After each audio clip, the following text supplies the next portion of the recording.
जय हिंद। देखिए, चाइना का एक इतिहास रहा है कि वो एक कम्युनिस्ट कंट्री है और अपने देश के अंदर हो रहे विद्रोहों को दबाने के लिए अपनी जनता को मीडिया से दूर रखता है और विदेशी आक्रमण या किसी छोटे मोटे लड़ाई का सहारा लेता है ताकि वहाँ की देश इसे भूल सके। ऐसे ही 1962 में हुआ था। 1960 में माओ के खिलाफ वहाँ आंतरिक विद्रोह की संभावना हो रही थी। माओ ने इसका फायदा उठाते हुए 62 की लड़ाई थोप दी भारत के ऊपर और अक्साई चीन का एरिया कब्जा कर लिया।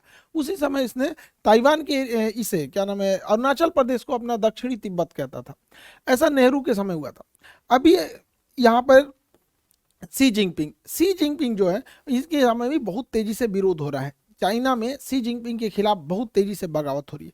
इसने भी वही सहारा लिया जनता का ध्यान भटकाने के लिए। इसने भी भारत से लड़ाई थोपने के लिए कई बार अक्सर उत्साह वाले काम किए हैं। अभी हाल में इसने तवांग में घुस गया। अरुणाचल प्रदेश का जगह है तवांग घाटी।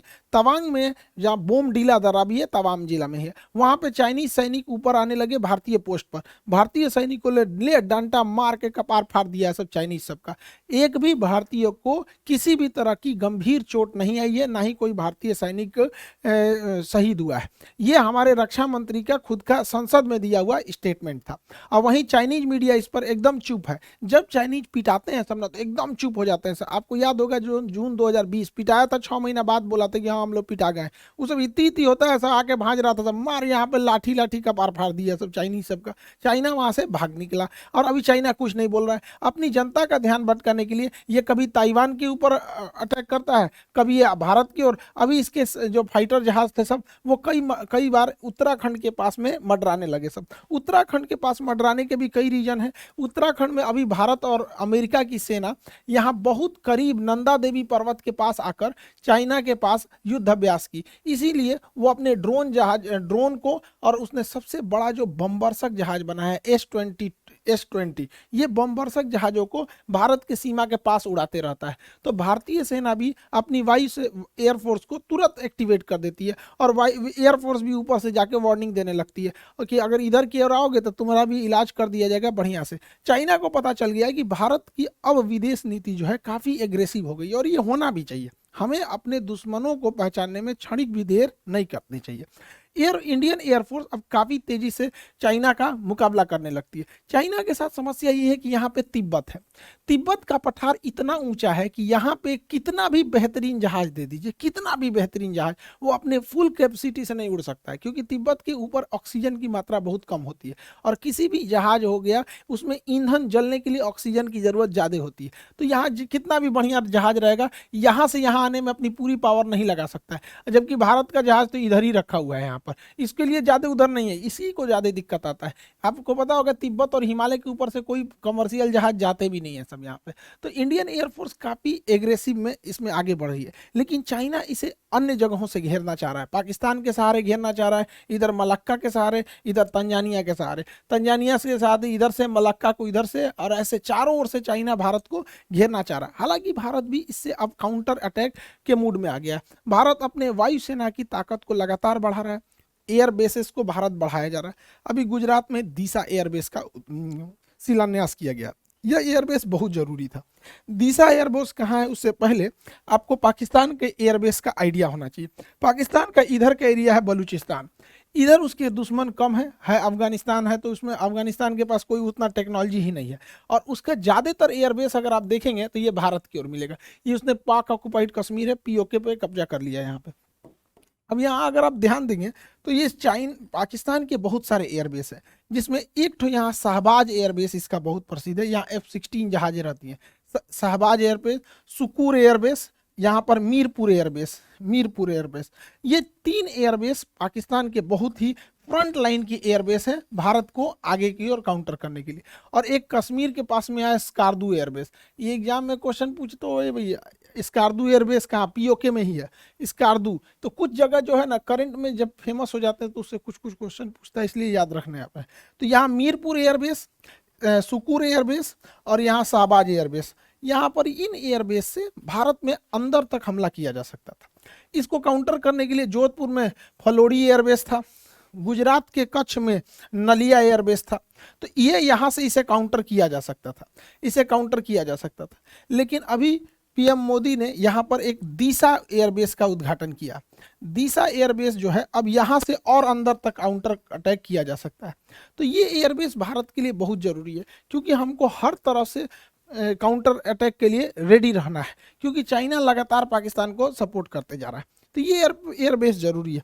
भारत अब अपने जितने भी एयरबेस हैं उसको, उसमें जो जहाज़ों को रखने के लिए बंकर है उसे अब नए मॉडल से अपग्रेड कर रहा है। उसका नाम है next generation harden aircraft shelter.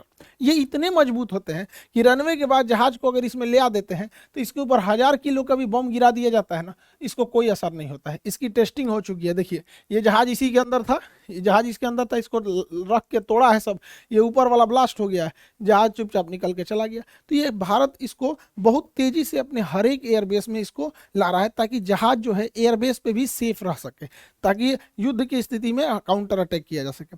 Bharat इसको बहुत भली भांति से समझ गया है कि अब हम लोगों को एग्रेसिवली आगे बढ़ना पड़ेगा, क्योंकि चाइना लगातार हमें घेरते आ रहा है। इसलिए भारत ने अपने यहाँ, ये तो हो गया अफगानिस्तान के लोगों को भारत से बहुत लगाव रहता है। तो भारत अफगानिस्तान भारत में रिलेशन अच्छा है, लेकिन पीओके कब्जा करने की वजह से डायरेक्ट कनेक्शन नहीं है। यहाँ पर है आपका तजाकिस्तान। ये ताजिकिस्तान जो जगह है, यहाँ पर भारत 2 एयरबेस ले रखा है। यहाँ से हम चाइना के लिए भी काउंटर अटैक कर सकते हैं, यहाँ से पाकिस्तान के डीप एरिया में भी काउंटर अटैक कर सकते हैं। 2 एयरबेस है यहाँ पर, एक का नाम है ऐनी एयरबेस और एक का नाम है फारकोर एयरबेस। तो ये दोनों एयरबेस ताजिकिस्तान में, फारकोर और ऐनी एयरबेस, इससे हम लोग चाइना के एरिया में काउंटर अटैक और पाकिस्तान में कर सकते हैं। ये सबसे ज्यादा काम कब करेगा? चाइना यहाँ पे सड़क बना रहा है CPEC, China Pakistan economic corridor. इसको इधर से तो अटैक करता ही हो सकता है, इस एयरबेस के थ्रू यहाँ से भी अटैक किया जा सकता है। इसलिए भारत को अब रेडी रहना है, क्योंकि चाइना में अगर ज़्यादा विवाद होगा तो पक्का किसी ना किसी से उलझेगा। तो वो उधर या तो उलझेगा ताइवान से, और नहीं तो इधर उलझेगा भारत से। इसलिए सतर्क रहना है। हम लोग के लिए भी एक तरह का ये लिटमस टेस्ट है। हालांकि भारत बहुत तेजी से अपने कदम आगे बढ़ा रहा है, लेकिन चाइना का सोच क्या है, वो सिल्क रूट के माध्यम से भारत को घेरना चाह रहा है। लेकिन चाइना की टेंशन क्या है, वो मलक्का के पास से यहाँ से भारत को, ये उसके लिए सबसे बड़ी समस्या है, क्योंकि मलक्का के पास भारत बहुत स्ट्रांग है। यहाँ पर हमारा अंडमान निकोबार है, ये अंडमान निकोबार में हमारी तीनों सेना रहती है, थल सेना, वायुसेना, नौसेना। साथ ही यहाँ नीचे में कोकोस आइलैंड है, कोकोस आइलैंड। चाइना यहाँ से या तो मलक्का से होकर निकलेगा या तो सुंडा से होकर निकलेगा। अगर मलक्का से होकर निकलेगा तो अंडमान निकोबार में कुछ आएगा, और अगर सुंडा से होकर निकलेगा तो कोकोस में कुछ आएगा। देखिए कोकोस आइलैंड हमारा नहीं, देखिए कोको अलग है। कोको आइलैंड म्यांमार के पास है, हम ही लोग का था, नेहरू ने गिफ्ट दे दिया यहाँ पे। ये कोकोस आइलैंड जो है ये ऑस्ट्रेलिया का है, लेकिन ऑस्ट्रेलिया से हम लोगों ने समझौता कर रखा है कि एक दूसरे के बेस का इस्तेमाल करने के लिए, तो इसका इस्तेमाल हम लोग कर सकते हैं यहाँ से काउंटर करने के लिए। इसलिए चाइना को पता है कि इस एरिया में हम कुछ नहीं कर सकते, इसलिए चाइना मलक्का को अपनी डेलिमा दुविधा समझता है, मलक्का डेलिमा। इसलिए वो डायरेक्ट इस एरिया से, समुंदर से घूम के नहीं आना चाहता है, वो डायरेक्ट सड़क के माध्यम से अपने सामान को यहाँ लाता है और इस रास्ते से निकल जाता है। यहाँ पे उसने बहुत बड़ी सड़क बना रखी है, इस सड़क के चारों ओर फैक्ट्री, पेट्रोल पंप, हॉस्पिटल्स, अलग अलग चीज़ों को खोल रखा है। इसका नाम है सीपीईसी। सीपीईसी को काउंटर करना भी बहुत जरूरी है, जो ग्वादर पोर्ट से जुड़ता है।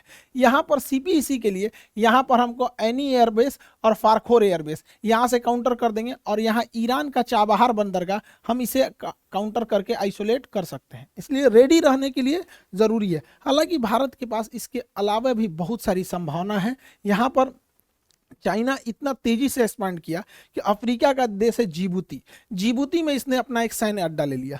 अब जिबूती समुद्र का इतना पतला रास्ता है कि अगर यहाँ स्वेज नहर से कोई भी जहाज यूरोप से आएगी तो उसे जिबूती से जाना ही पड़ेगा, और जिबूती पे उसने एक भाड़े पे सैन्य अड्डा ले लिया यहाँ पे। लेकिन अच्छी बात यह है कि जहाँ इसने सैन्य अड्डा लिया है वहाँ से थोड़ी ही दूरी पर फ्रांस का भी सैन्य अड्डा है, और हमारा और फ्रांस का समझौता है कि हम एक दूसरे के सैन्य अड्डे का इस्तेमाल कर सकते हैं। तो यहाँ ये पैसा दे के सैन्य अड्डा ले रहा है, भारत वहाँ ऐसे ही पहुँच सकता है। इसके अलावा जरूरी है भारत सरकार को कि यहाँ पे यमन में अभी अशांति फैली हुई है, यमन का यह सोकोत्रा आइलैंड भारत के लिए एक वरदान साबित होगा, क्योंकि अगर हमारा सोकोत्रा आइलैंड पर अब अगर प्रेजेंस बन गया तो यहाँ से हम ग्वादर बंदरगाह को काउंटर कर सकते हैं, यहाँ से हम जिबूती को काउंटर कर सकते हैं, और यहाँ से हमारी सप्लाई लाइन को भी कोई नहीं रोक सकता है। लेकिन अभी यमन के सोकोत्रा आइलैंड पर किसी का ध्यान नहीं गया है, यहाँ पे करना चाहिए, सरकार को आगे बढ़ना चाहिए। चाइना ने इतना ज्यादा मात्रा में लोन दे रखा है अफ्रीकी देशों को कि उन्हें अपने कर्ज के जाल में फंसा लिया, और इस जाल में फंसाया बढ़िया से तंजानिया को। तंजानिया जो है, इसका एक जंजीबार द्वीप है जो दुनिया में सबसे ज्यादा लौंग के उत्पादन के लिए प्रसिद्ध है। तंजानिया के सभी समुद्री तटों को चाइना मांग रहा है कि हमको दे दो लीज पे, ये सारे समुद्र तट पे हम अपने बंदरगाह बनाएंगे। और आपको पता है कि चाइना अगर बंदरगाह बना दिया तो वहां अपनी पनडुब्बी नौसेना की जहाजों को लाएगा। हम लोगों की लाख कोशिशों के बावजूद चाइना का जहाज यहाँ पर अपना लंगर डाल ही दिया। इसलिए इसे काउंटर करने के लिए भी भारत के पास कई सारे द्वीप हैं। सेशेल्स का द्वीप एजम्पशन आइलैंड, जिस पे भारत अपना मतलब बेस बनाने वाला है, सेशेल्स में यहाँ पर है। मॉरिशस में एग्लीगा द्वीप है। ये दोनों द्वीप यहाँ से काउंटर अटैक के लिए यहाँ पर अवेलेबल हो सकते हैं। तो कहने का सेंस ये है कि भारत को पहले से अब रेडी रहना चाहिए।